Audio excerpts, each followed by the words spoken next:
If you love the Padres, you know that the biggest story this year, one of the big on the mound, the biggest story on the mound this year is a knuckleballer by the name of Matt Waldron, who has emerged to be a leader for this staff.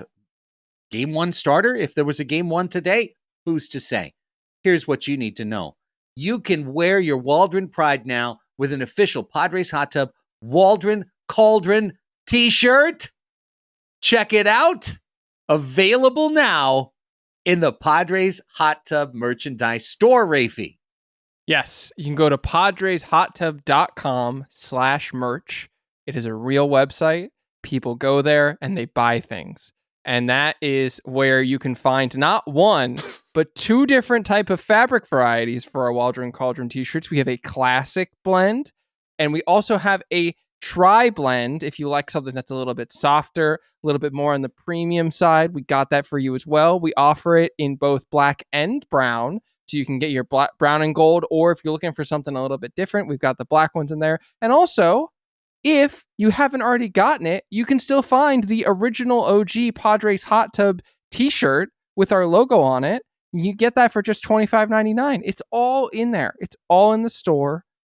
Just go and check it out. PadresHotTub.com/merch. I also want to point out, sorry, that's correct. PadresHotTub.com/merch.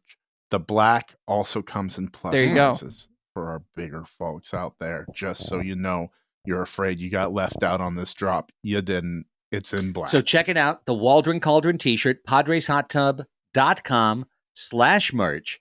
And if you love the show, we'll always tell you the best way to support us, patreon.com/PadresHotTub. Join our Patreon community. Continues to grow. We'll have some more announcement on that as the week goes on. But let's not jump into the cauldron. That's Waldron's place. Let's jump into the hot tub. Too small.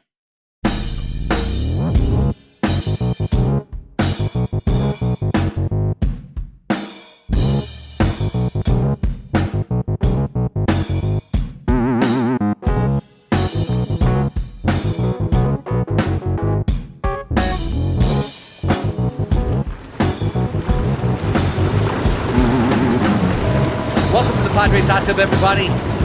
Craig Elsten, Chris Reed, Raphie Cantor. We are all back together. I was gone on vacation last week. Thank you, boys, for holding down the show. Of course, the Padres took 2 out of 3 from Boston, took 2 out of 3 from Texas, building off a 6-1 homestand with a 4-2 road trip. Came home, coughed up a 7-2 lead in the 9th inning on Friday against Arizona, but somehow won the game 10-8. People were just in their feelings. They were so excited. It was an emergency show. And then the team went out and lost the next 2 games. Kind of harshened the buzz just a little bit. But that's what we've come to expect here in 2024. Many good things, but never out of moderation. No, I will own this one, and the Padres Hot Tub patrons may share a little bit of the blame for making me throw up an emergency pod, but we are now 0-2 after emergency pods hosted solely by me, Chris Reed. So it's an important statistic to understand and know going forward.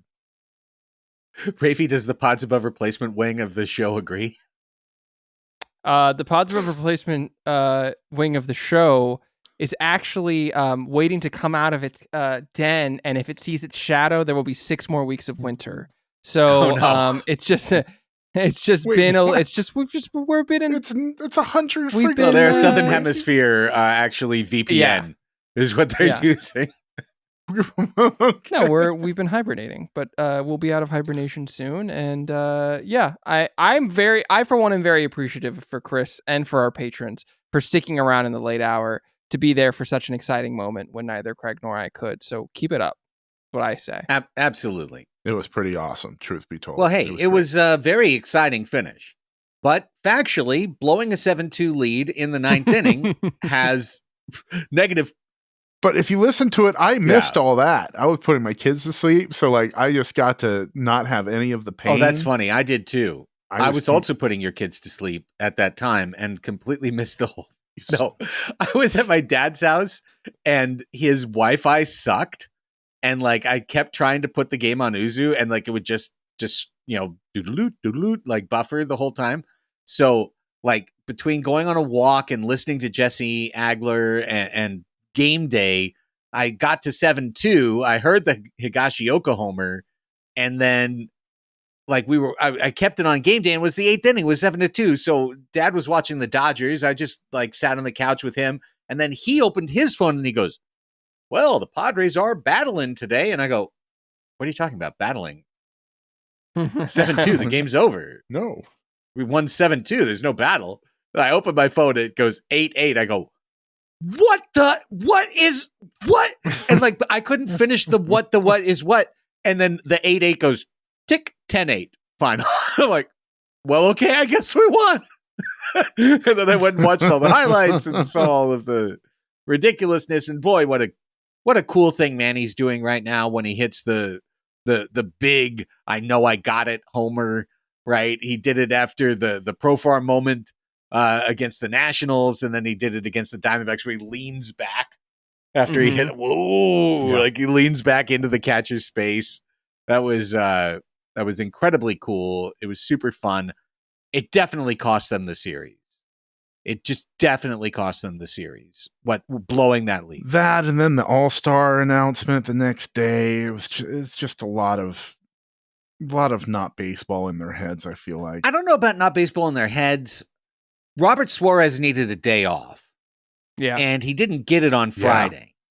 100%. And so he not only suffered on Friday as a result, but then he was not available Saturday when the Padres really needed him in a 4-4 tie in the 10th inning. And instead they went to Wandy Peralta, which, just like going to Angel de los Santos or Yuki Matsui, and we could go down the list, is basically almost a guarantee that you're going to give up some runs, especially Wandy in that situation. It was just a brutal situation. He coughed up 3, and then Padres didn't have the comeback gene a second straight day. They did look like a gassed team on Sunday when Ryan Nelson, a pitcher that they have regularly trucked, just kept throwing fastballs over the strike zone, and the Padres kept falling victim to the same pitch pattern over and over again, and lost that game. Cease was okay. Angel de los Santos is Emilio Pagan. He just is Emilio Pagan. So stop it. Can we talk about this for jerk. a second?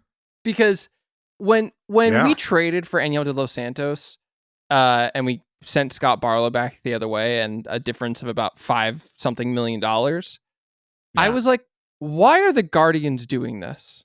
Because I'm like, I'm looking. Yeah, I think we asked that question. Because I was looking at his numbers, and Angel de los Santos, the Savant page was sweet. I mean, going back, the last few years, he had in 2022 he had a 3 ERA, a 2.62 FIP. In 2023, he had a 3.29 ERA, a 3.48 FIP. I'm like, I don't get it. What is the deal? And if you go further back in the Savant, in the Fangraphs page, you'll see some rough spots. 2019, 2021 ERAs in the 7s and the 6s. But I was like, Cleveland fixed him. That's what Cleveland does. They're a pitching forward organization. That's where we got Ruben Niebla from. And I understand why now. I get it. They didn't believe in him, and they believed in Scott Barlow, and they were willing to pay up that $5 million for the insurance. And, the Guardians are 56-33 right now. And we're 49-45. And I want to say top 5 pitching in just about every category. As they always are. A team can accumulate. De Los Santos has given up 10 homers in 36 innings. Which was super uncharacteristic. 10 homers in 36 innings. 10. 36. Like, we've seen that all season, but that's not what killed him this weekend. What killed him was what he's known, like he's always done, which is kind of walk some guys and not put them away. So he stinks, but that's fine.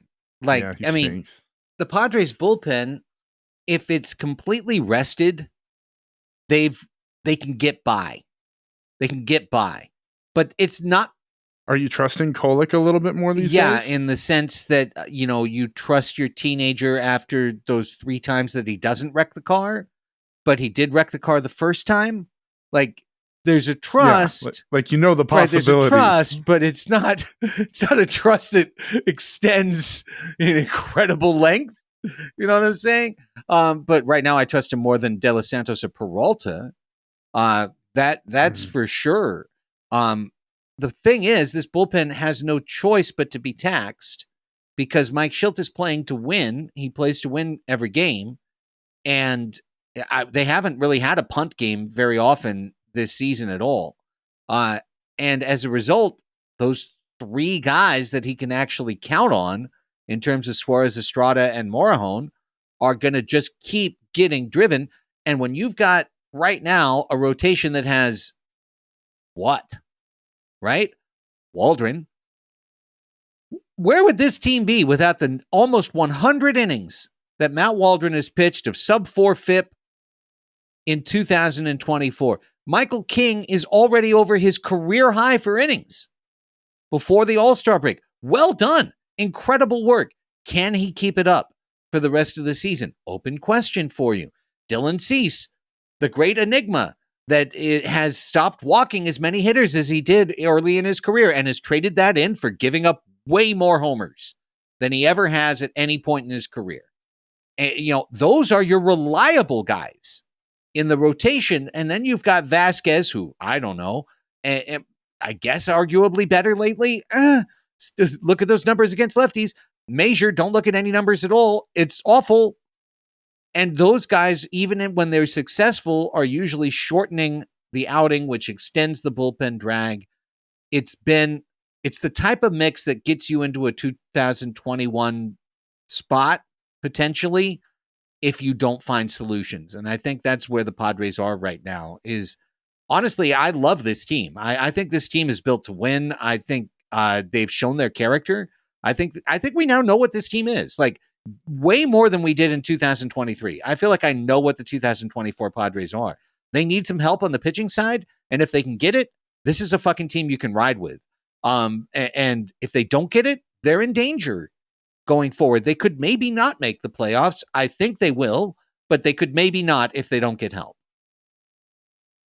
Yeah. I think they're looking really solid for the playoffs. They're the 5th best team in baseball by run differential, and that also lines up to their spot in the playoffs, like in the whole ecosystem of things. So I think that looks really solid with the current team existing as is. Where the problems pop up and the needed solutions are for going deep in the playoffs and for winning those 4 games you need to in those series. Not having your 1, 2, 3 in relievers available every single game. That means you're going to have to turn to somebody else for really important innings. And like you said, Craig, looking for solutions, that's where they're going to need to find them, is in the bullpen, in filling those innings that can't be pitched by Robert Suarez, Adrian Morejon, or Jeremiah Estrada. Yeah. I mean, look, go ahead, Chris. I'm sorry. I didn't mean to cut you off. I just want to, as I said, the name Adrian Morejon is something reliable, that we're counting on.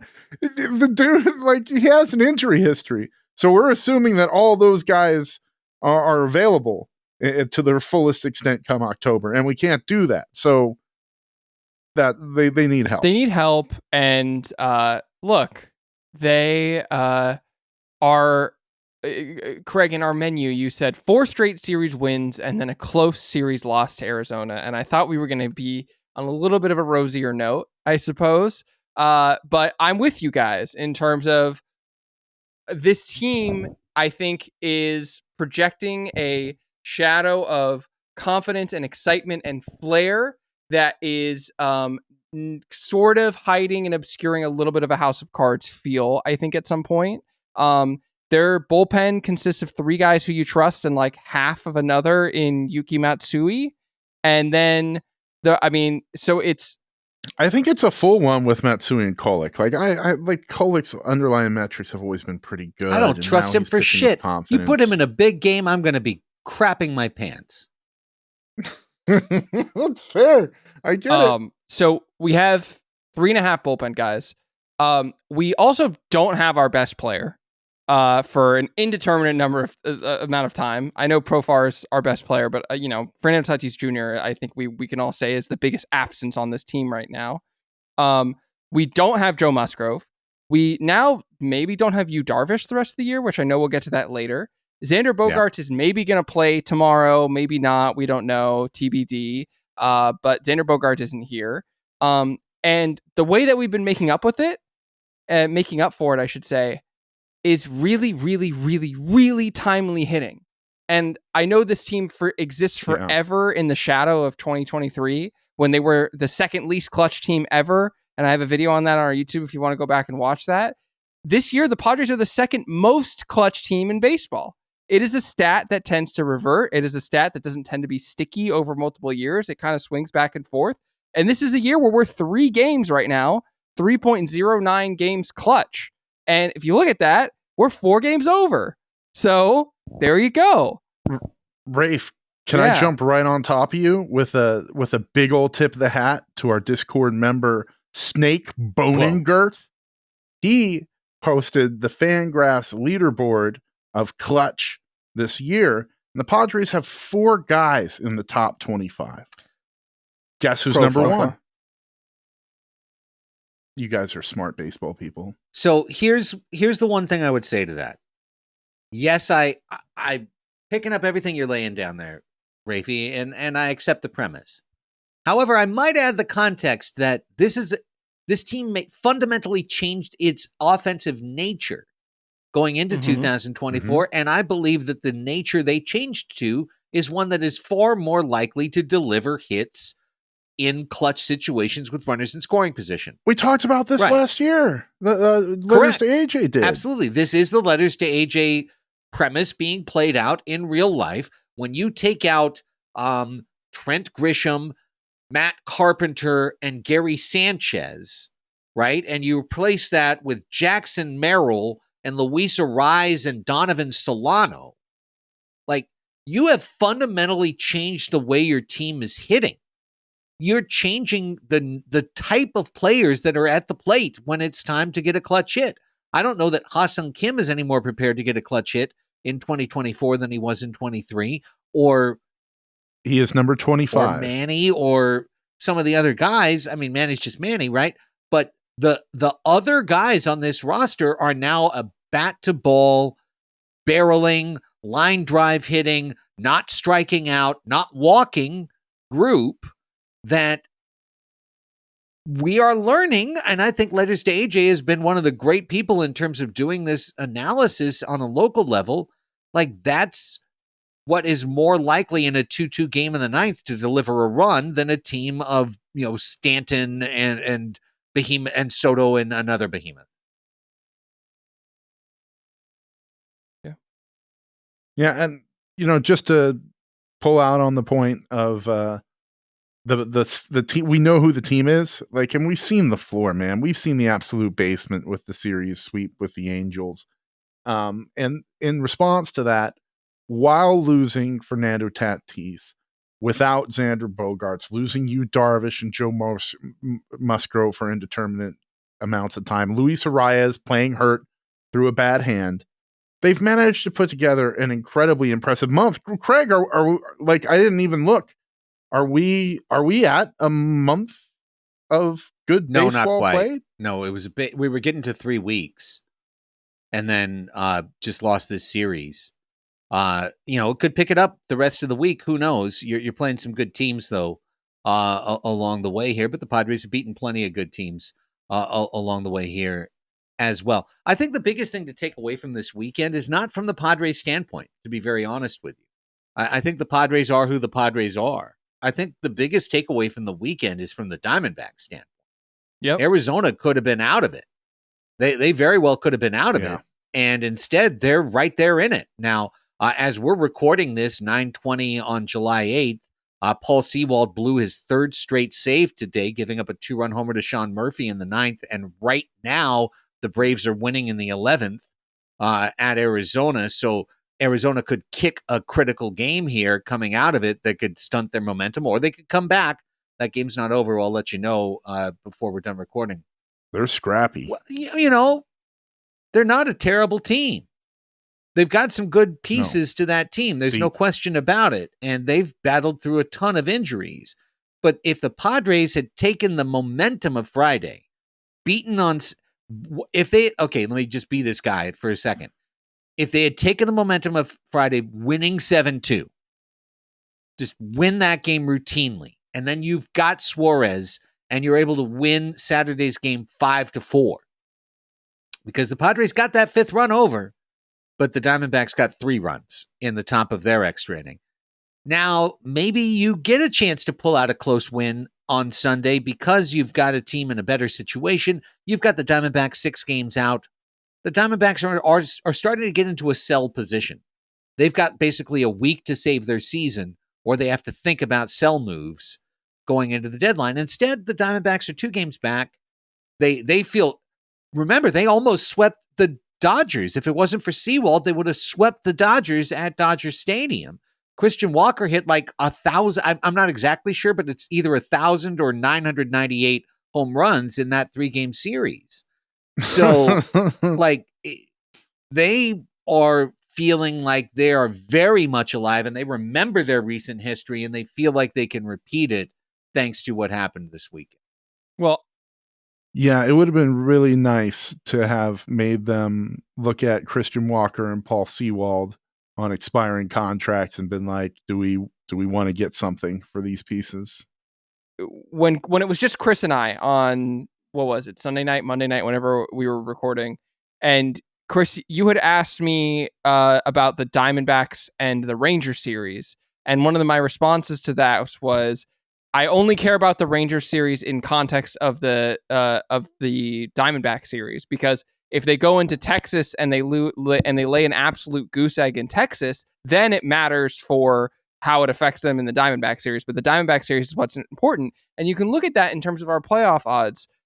When we were going into Texas on Monday, we had a 58.8% chance of making the playoffs. When we left Texas after winning the series, we were at 61.7%. So less than 3 percentage points that we went up. Now, on Friday night, after we beat the Diamondbacks, we had a playoff odds of 65.8%, almost 2/3 odds to make the playoffs after we beat them on Friday night. The Diamondbacks leaving on Sunday, they had increased their playoff odds by 10% by winning 2 games against us, and we lost playoff odds by 10%. They drank our milkshake, is what happened. That series, yes, they drained. That series was so critically important. And if they had played anything close to the baseball that they had been playing the last 3 weeks, that weekend, it would have paid off way more dividends than doing it in Boston or in Texas against AL teams when it honestly doesn't really matter. You know, these games 1-1 against NL opponents. Padres are now splitting the season series against the Diamondbacks 5-5 with a 3-game set left in Arizona. It's they're well positioned now. Oh my God, I just hate the fact that for the last 8 minutes, Tevin has been able to edge off of this podcast. Stop it!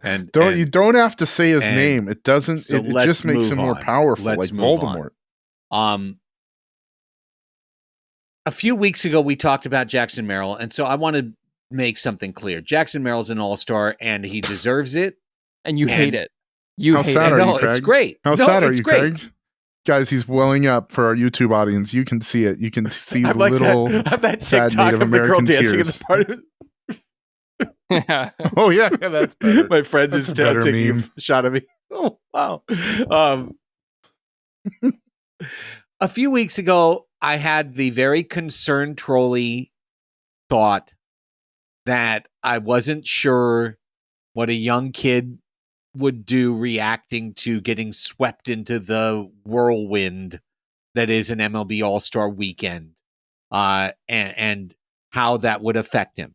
Jackson wants to let you know that it won't affect him at all, because he was very, very clear to do the thing that he's done every time when he's asked about something good, which is, well, I'm pissed because we lost, and I only care about the team and not myself. And I'm like, you're almost telling me too much at this point, how much you care about the team instead of yourself. But who doesn't love Jackson Merrill? This guy is incredible. And the thing I want to focus on is that there's a tangible, realized benefit if Jackson Merrill wins Rookie of the Year. in the National League, which is the Padres get an extra first-round pick at the end of the round. And while I still, and I said this on the radio today, I will say this to the hot tub audience as well, we all need to understand and be adults here, be adult grown men and women, and however you identify yourself, and recognize that if Paul Skeens makes it healthy to the end of the year, he will win the National League Rookie of the Year. And there's nothing to be done about it. Yes. He will win it if he stays healthy and he pitches through September. The hope for Jackson Merrill is that Paul Skeens is shut down, not for injury, because, you don't wish anything on him, but he's shut down by Pittsburgh out of an abundance of caution after his last start in August. And which will happen the second they are out of the race. And that would give Jackson the runway with a big September and the Padres making the playoffs for him to get NL Rookie of the Year. Short of that, Paul Skeens will win NL Rookie of the Year. He's a man mountain. He's a beast. He's a unique creature. He hasn't lost in 10 starts. He looks like he would never lose a game ever. None of that matters. None of that matters. It matters that he's dating some super popular influencer athlete named Livy Dunn. So we have to get Jackson Merrill an equally get Haas on the case. Attractive Haas girlfriend. has a formula. So yeah, that's right. The Haas. I don't like this podcast talking about. I want to be on the record. I don't like this. Cronenworth. Jackson Merrill's it seems like is in a very happy relationship, and I just want to say that I'm happy for him, and I hope that it keeps her. Oh, I didn't know that. Okay, well, I'm sorry. I did not mean. No, you wanted to break him up with his girlfriend, who he loves. I didn't. How dare you, Chris? I need her to be more famous is all I need out of her in this situation for this conversation. And if Jackson Merrill keeps hitting home runs, I don't know, man. Rookie of the Year voters love home runs. If that dude puts up give me a break. Jackson Merrill isn't going to hit 30 if he puts home up runs. 30 home runs, if he hits 30 home runs, Craig, print it. Okay, yes, absolutely. I agree. He's not going to hit 30 home runs. I'm thrilled for Jackson Merrill. There's no statistical case to be made for him not to make the All-Star team. None. There's none. He's been one of the best 5 outfielders in the National League, unquestionably. He's been one of the best 3. So he should be there. Jurickson Profar is the best story in the All-Star game. There's no question about it. 10-year veteran, former number 1 pick, former number 1 prospect. Not number 1 pick, pardon me. He was an international signee, but former number 1 prospect who was considered the can't-miss guy. He's a 10-year veteran. His first All-Star game, he's starting. He deserves it. He deserves everything that comes his way. I wish Fernando could play because that would give him closure in the steroid motorcycle loop, and he would be back starting an All-Star game, and it would feel special. He can't because he's got a fucking broken leg, okay, which we call pretty things, but hopefully he'll be back, and we wish him the very best. It's just a reaction. Yeah, it's a reaction. It's just a reaction to the bone break. He had some break. bad fish, and he's having a reaction that I saw that it was like there was some headline in an AC story, or it was like buried in one of the newsletters where it was like, oh yeah, he just told Schilt that it doesn't hurt to walk anymore. I'm like, what? Yeah, walk. That's where we were at from his little reaction. Yeah. When I see Cloud Surfer and Tevin agree on politics, I have a stress reaction. What Fernando Tatis Jr. has is a broken leg. We like to come up with words in 2024 to make it pretty. I hope Tatis is back sooner than later. Luis Arraez, that's a legacy pick. If you win the batting title, players will bring you to the All-Star game. Period. I hope he wins the batting title again. Absolutely love the guy. Robert Suarez, what a story. What a story. Venezuela, Japan, Mexico, MLB debut at 31. Getting shelled. Hey, 2022, the Harper homer. I mean, great stuff. Then the Harper homer, 23, down year, sticky stuff ban, injuries. Don't know where he is. Everything on his shoulders this year. The Padres, I was thinking about this earlier today. Like, in modern terms, the Padres have ridden him as hard as anyone could be ridden in the modern game. Even Ryan Helsley is not pitching 4-out save, 5-out save, come back 3 out of 4 days, keep pitching over and over again. Like, we have really used the fuck out of Robert Suarez in the first 90 plus games of this season.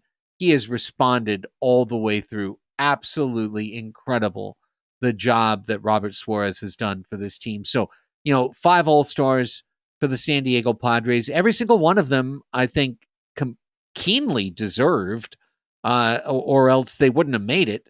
But some just stories on stories. And the one that really you just have to keep building on is Jackson Merrill. This kid's 21 years old. What does this look like now? You don't go negotiate at this moment. You don't. But you also don't want to imagine a world where he's not a Padre. Not for a long time. We'll be in the disputed lands by then. We've talked about this. Like, that's fair. That's fair. Yeah. I mean, it'll be 2030 when he'll be a free agent? Like, I mean, it's a long time. It's a long time. And there's a lot of time for things to change. And I just don't think that we necessarily need to be making any decisions right now, because right now the 2027 Padres have the second highest payroll in baseball for 2027, behind only the Dodgers. And so I just think that there's plenty of time for things to change, and there's plenty of time for us to make a decision, and we don't need to rush into anything. And if I may, I wanted to talk about the biggest story that's a non-story from the All-Star game, which is that Manny Machado isn't there. And he was leading votes, and I think that that's a good thing. I think that that's a good thing that Manny isn't there, because I think he will take it personally, and there will be a fire in him that we've already started to see come alive. And so I think in terms of of the 5 All-Stars, like it is the best possible outcome in terms of who's making that team for the Padres. Every single one has a great story. It's fantastic. It's fantastic. I think Manny might be kind of grateful for the day off, but for the time off. But I'll also take that as well. Maybe a little resentment on that end too. I don't think they're stealing anybody's spots, and that feels pretty good. Sure does.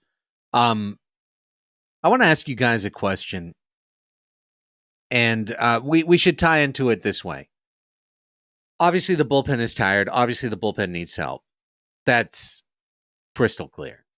I don't think anyone can doubt that. If you just roll this group from here to 162, no changes, it will greatly debilitate. Like it'll decrease in its performance level if you keep riding it this hard. Bullpen's tired, needs help.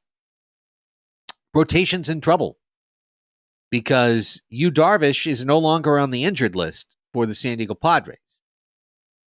Should be good news. It's not, because he's on the restricted list instead. The restricted list, which is usually left for people named like Chapman or Bauer, people who are having issues with the law. But in this case, it's being used for you for what has been described by the manager as a personal issue relating to his family. Those are the words of the manager. That's the best we're going to get. I am not here to speculate. I've heard some things. I don't want to speculate. Yeah, there are internet rumors. Not my place. Not my place, not my point. Same. I wish you the very best. I hope he's back. I don't know what that means. If he was back sooner or later, he's a professional. He's agreed to go on the restricted list, which means he's not being paid. And I thought it was very interesting to read Kevin Acey's newsletter this morning, where he put right out there that the team would like a little clarity on the issue, not like today or tomorrow, but they'd like to know, are you coming back? Because Yu Darvish is still owed $7 million this year. But if he's not paid that $7 million, that's $7 million against the cap, against the luxury tax, against everything else that they could use to help the team. Which brings me back to the team the Padres played right before Arizona, Texas. The Rangers are a team that Ken Rosenthal checks Yes, into indeed. the chat. The Rangers are a team that is a week or two away from potentially looking at their sell scenarios. And I can come up with a Kirby Yates, Michael Lorenzen deal that makes so much sense for the San Diego Padres. So much sense for the San Diego Padres to solve problems. If the Rangers want a deal, like, oh my God, what would be better than a guy who was signed as a free agent and has no intrinsic value beyond its expiring contract, and a 37-year-old reliever that's getting paid $4 million this year? Like, give me these guys. I agree with you. Asterisk. Michael Lorenzen, you'll remember last trade deadline. He was a guy I wanted. We didn't get him. We got Rich Hill. He threw a no-hitter, which kind of killed his whole season. It's kind of sad. Kirby Yates, I mean, gosh, the vibes. You want to talk about vibes somehow increasing in Petco Park? Oh, my goodness. I would eat it up.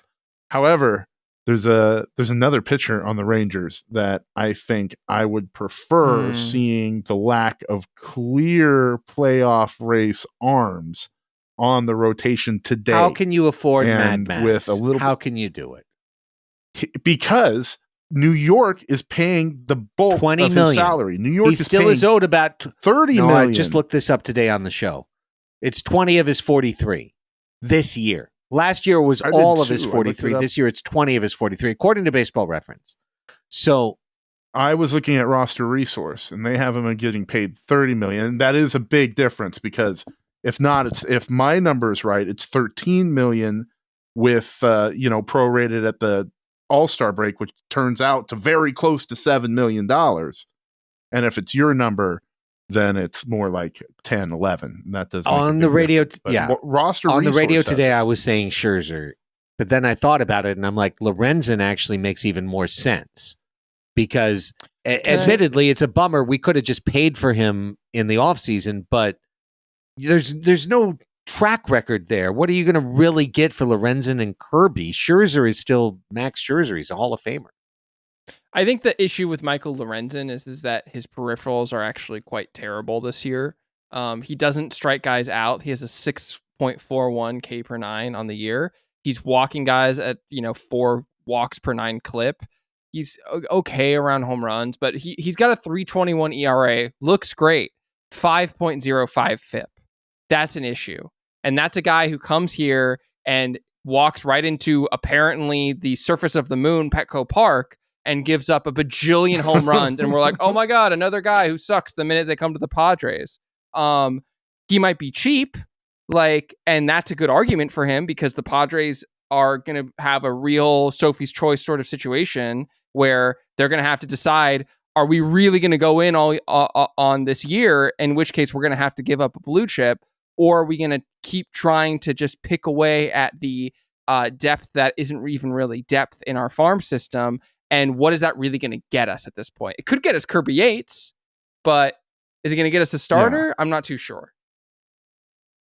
No, there's a clear difference between going for the guy that's going to start in the playoff series or a guy that's just going to help get you there. Well, I agree. And I don't know organizationally that the Padres were in a position to truly meaningfully replace Yu Darvish or Joe Musgrove. If there was a guy that could be that player, it would certainly be Max Scherzer. I would also say that you could trade for Max Scherzer, have him make 1 5-inning start, come off and declare that his back hurts, and not see him for the rest of the season. And that, honestly, an injury blow up. Max Scherzer's been hurt. He didn't exactly deliver what the Rangers wanted last year either. I would be way more worried about him laying a complete injury zero egg than I would Michael Lorenzen pitching closer to his FIP than to his ERA. That's just me personally, given the fact that also Scherzer 100% costs more. There's just no question that he costs more. Also, not for nothing, Max Scherzer has waived his no-trade clause 3 times in 4 years, but he would have to do it a 4th time in 5 years in order to come to the Padres. So it's not even a guarantee that you could get him. Also, people are going to use that Ken Rosenthal tweet and they're going to torture me for weeks. So that's why I'm off Scherzer and on Lorenzen. You make a really good point, Craig, which is that the Padres have an innings problem, not necessarily a quality of innings problem. Like, obviously, you want the best innings you can get, but like you already mentioned, Michael King is already past his innings limit. Like, we're going to be cobbling together innings from, minor league quad A arms, your Randy Vasquez and your Johnny Britos, who also, for what it's worth, will be on pitch limits as well, because they've only thrown 30, 40, I think in Vasquez's case, 89 is his career high. Like, so, yeah. Quick clarification, Raphie. Michael King hasn't surpassed a pitch limit. He's surpassed his career high. His career high, yeah. Like, there's no limit. Sorry, if I said pitch limit, I'm sorry. I meant to say his innings, like his innings career high is what you said. Thank you for correcting me. So we're in the kind of the great unknown with Michael King. And this team has been weathering Darvish and Musgrove going down, as we mentioned earlier, on timely hitting, unexpected performances from, we haven't mentioned Donovan Solano yet on this podcast. How did we just sign Donovan Solano? I don't get it. I really, really don't get it. Like, and AJ Preller magic, baby. And he also probably wanted to go to the right situation. He didn't sign. I'm sure he had interest all through the winter in some degree. I think AJ is on a new inefficiency. There was a time that these were some of the most heralded players in baseball. And then it was a realization that a Scott Hatteberg had more value than a Donovan Solano, because Hatteberg would walk, he would draw, he would get on base at a higher rate. He had versatility and he had power. And, the ability to hit the ball over the fence was everything. And people understanding on-base percentage matters more than average. This was a whole thing at the turn of the century, right? It was the revolution of baseball, Moneyball, blah, blah, blah. Well, it went so far that people were willing to clean up Max Muncy hitting 165 because he was going to hit 25 homers and walk 100 times. And a Solano fits into what Paul DePodesta and Billy Beane used to be looking for. They weren't looking for a specific thing. They were looking for an inefficiency. The new inefficiency is a guy who's a little bit older, who can really handle the bat. Sure, he can play some positions. His Fangraphs numbers tell you he's bad defensively wherever you play him. His Fangraphs numbers tell you he is a marginal WAR player no matter what, because he provides no power, he provides no speed, he provides very little defensive positive value, and so much of what he provides is in his hitting, and in specifically his average hitting. But line drive hitting is the way to score a clutch run. And so Arise, Solano, Merrill, I feel like this is, and the player that Profar has become, right? Like, these are the ideal of a different kind of ball player. They're not, all four of those guys combined aren't going to hit 40 home runs, but when you look at them, they're going to get hits. They're going to get hits, and they're going to hit all kinds of different pitching. They're going to hit different styles of pitchers. They're going to hit different handed pitching. They're going to be able to show up every day with more of a chance to get a hit in a game than previous iterations of the Padres. And that's why I think you can get a Solano in modern baseball, because a lot of organizations look at Solano and go, yeah, well, he can get a hit, but can he really, is he going to give us that plus defense at third? Is he ever going to give us power? How much WAR is he going to generate? I'm not dissing WAR. I'm just saying that. No. I hear right? you. You know what I'm saying? No, I hear like, you. Well, I know you just look at it from 2023 to 2024. You've replaced in the lineup Matt Carpenter and Trent Grisham with Jackson Merrill and Donovan Solano. So that's like a 280 average against a negative 4,000 average that you had guys coming up where you had. These are official, of course. Yes, everything we do on the show is official. Just like Walker's homers. These are all right.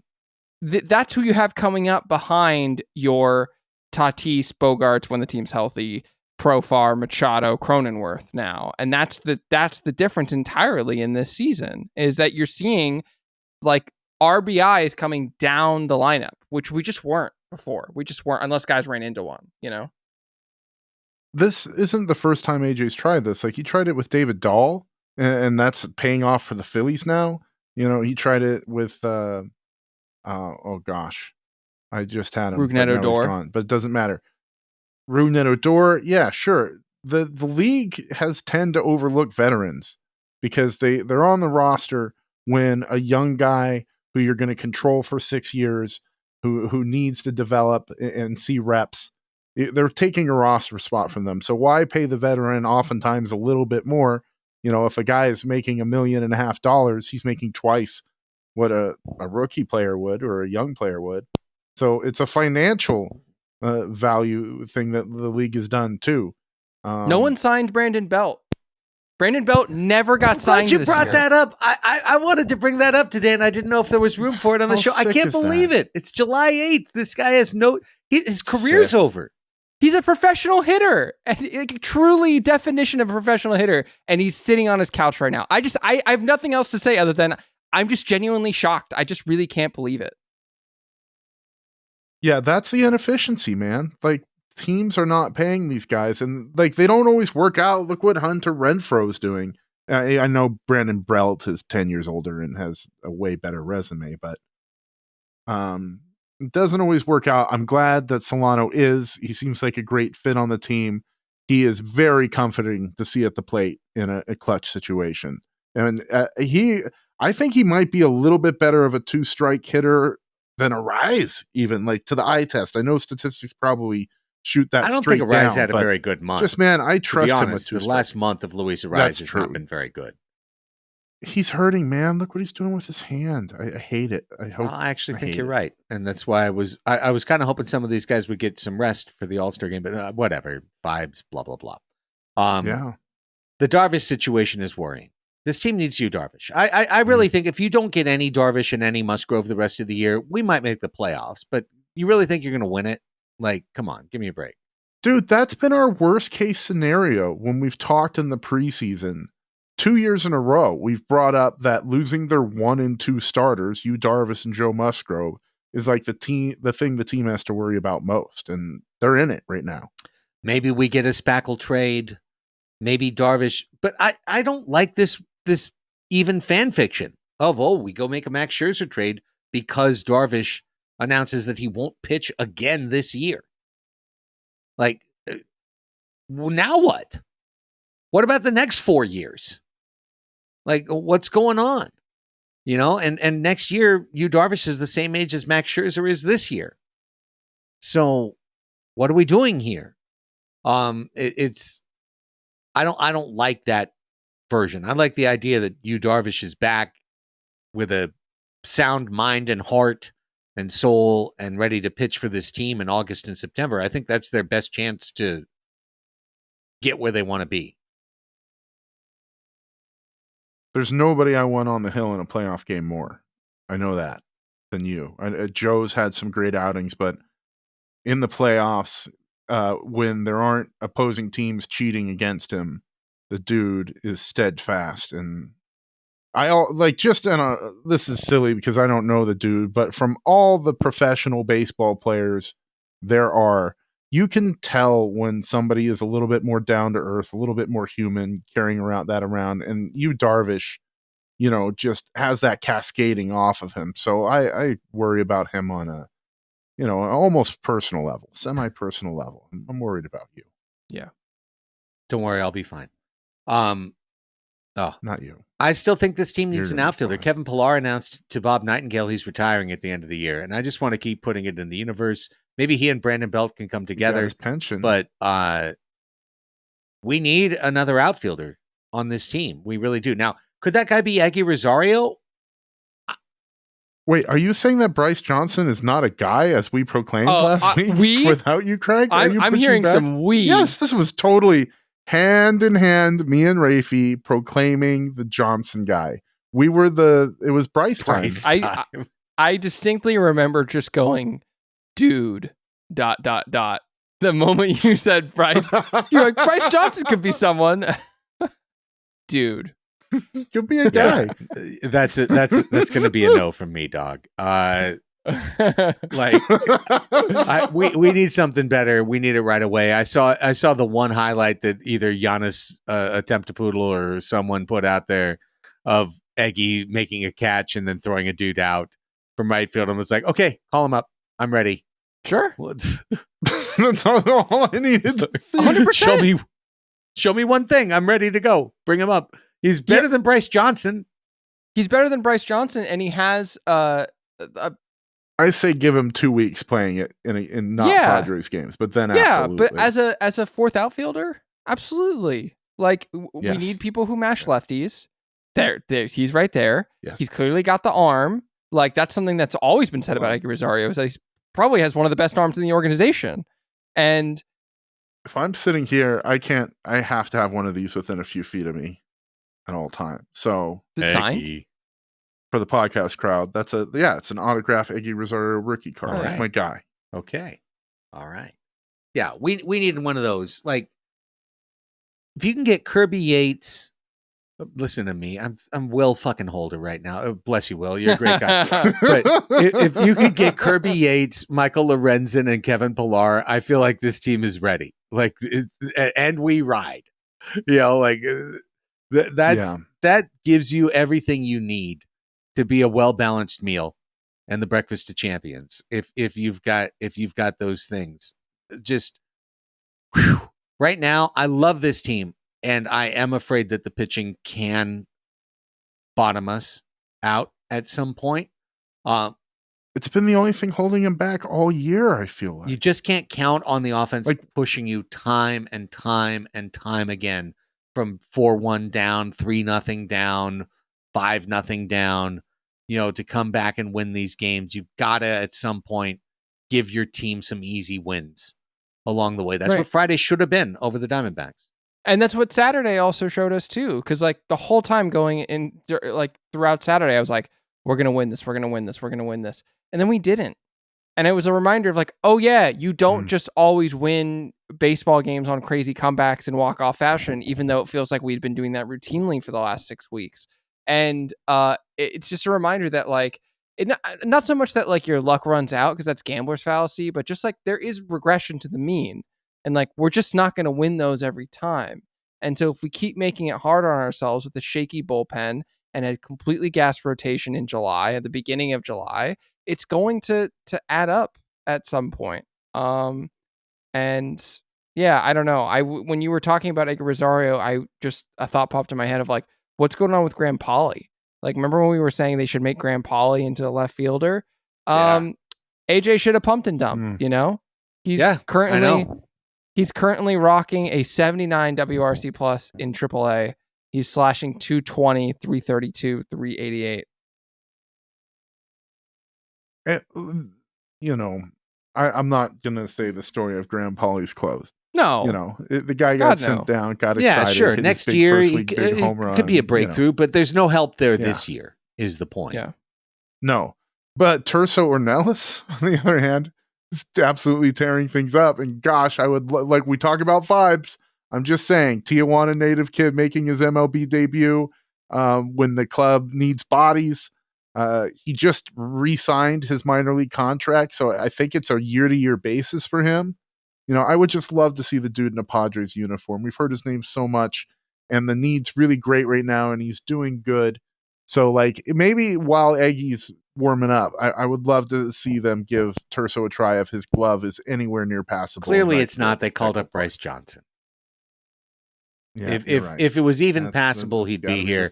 They called up the kid who can only catch, because obviously they were petrified of what else would be. Here's where I think we should wrap up today. We can save any hypothetical discussions for next week when we get to. We can do mock trades all night. A Rise Town. We can do all sorts of things next week. It's summer break. So the Diamondbacks did wind up losing. Oh, we can't do Hassan Kim trade rumors, though. I'm sorry. I'm sick of seeing that. It's the most silly thing in the world. It's popped up on Baseball Reddit.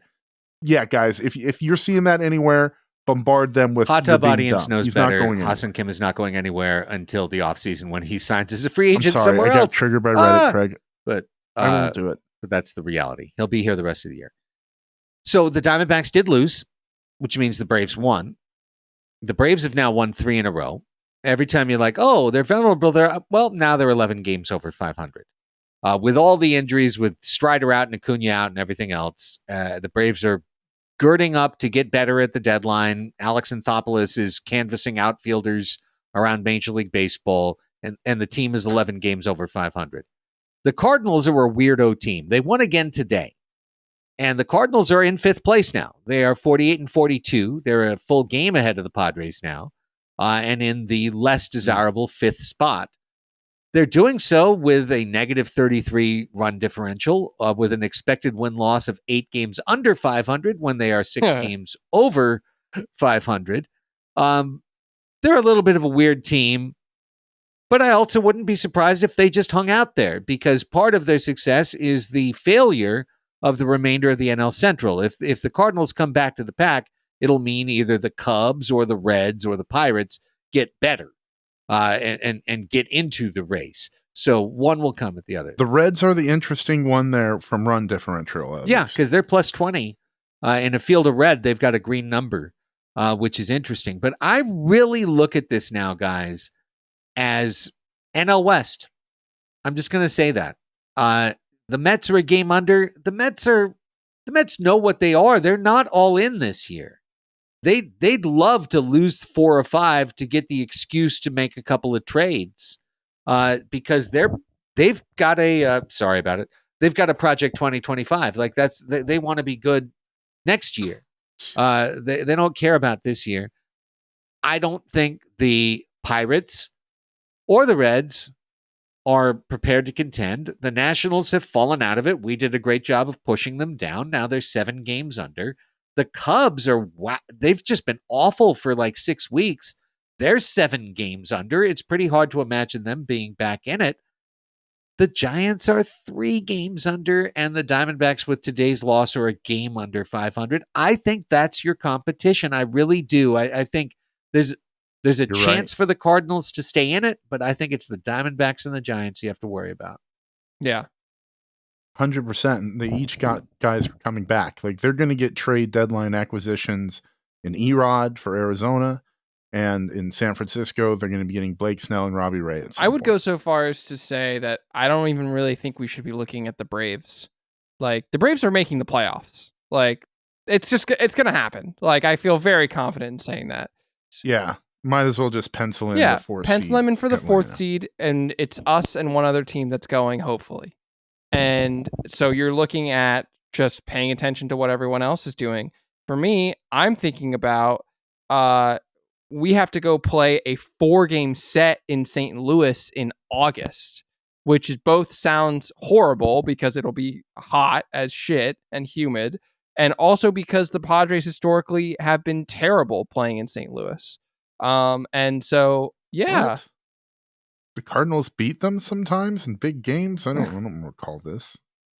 That's only because of the careful work you've done in therapy that you don't remember this anymore. Yeah, exactly. That little Men in Black device. It only goes back to 2020. To forget about 2004. It was Brian Jordan holding the device.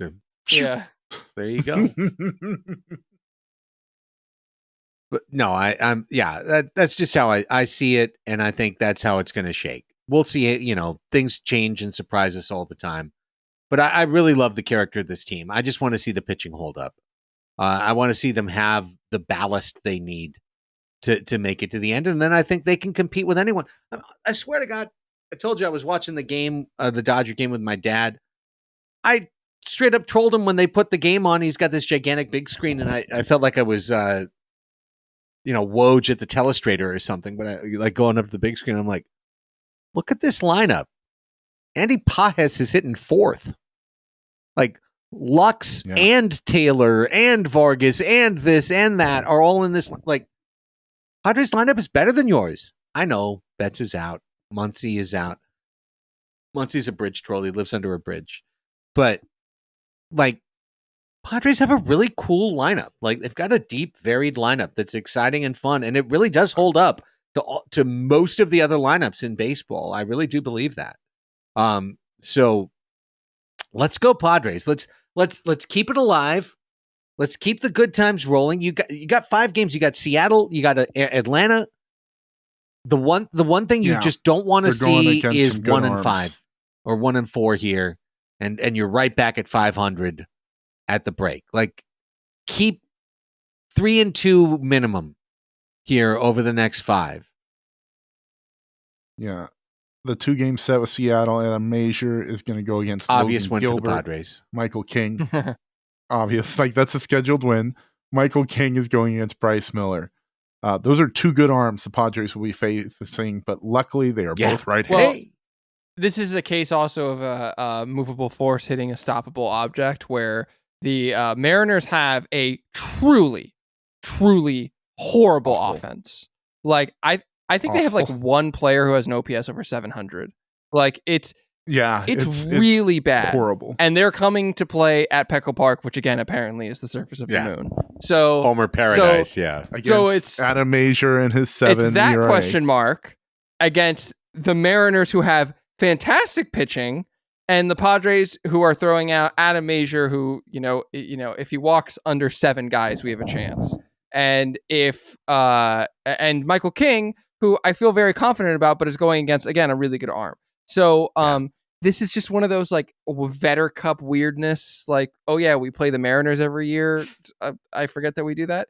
But the Peoria Bowl, the 2-game series, they're so ridiculous with the rest day on either end. But whatever, we'll take it. Yeah, I'm with you. I'm happy with a 2-3. I am happy with a 2-3 in these next 5. You go down 1 game under going, but you're still 3 over going into the All-Star break. Like, it's passable. It's passable. That's the floor for me. And that's the floor. That's the floor. Yeah. Let's go 4-1. Like, Padres have been raking at home. They've been finding the magic moments. I think these rest days really matter. I really do. When your pitching staff is messed up, and when you're a veteran team that's got as many dings as this team does right now, I think these days off at home are absolutely critical. I'd love to see a refreshed, rejuvenated look. Go Vetter Cup. We'll be back after the 2-game series with full reaction on our next group therapy show. And let's wrap up the show right there at a solid hour. Padres doing well. Let's keep the good vibes rolling. And don't forget, if you love the show, you're here at the end, you've listened to the show all the way to the end, please consider supporting us. Go to patreon.com/Padres Hot Tub. Check out the benefits you get at the $5, $12, and $30 levels. It's quite a lot. In fact, some of the folks who are patrons don't take as much advantage of it as they could. But just gave away some more tickets within our Discord just this past weekend to Sunday's game. So we give away tickets all the time, baseball card breaks, so many different things that are happening. Check it out, patreon.com/Padres Hot Tub.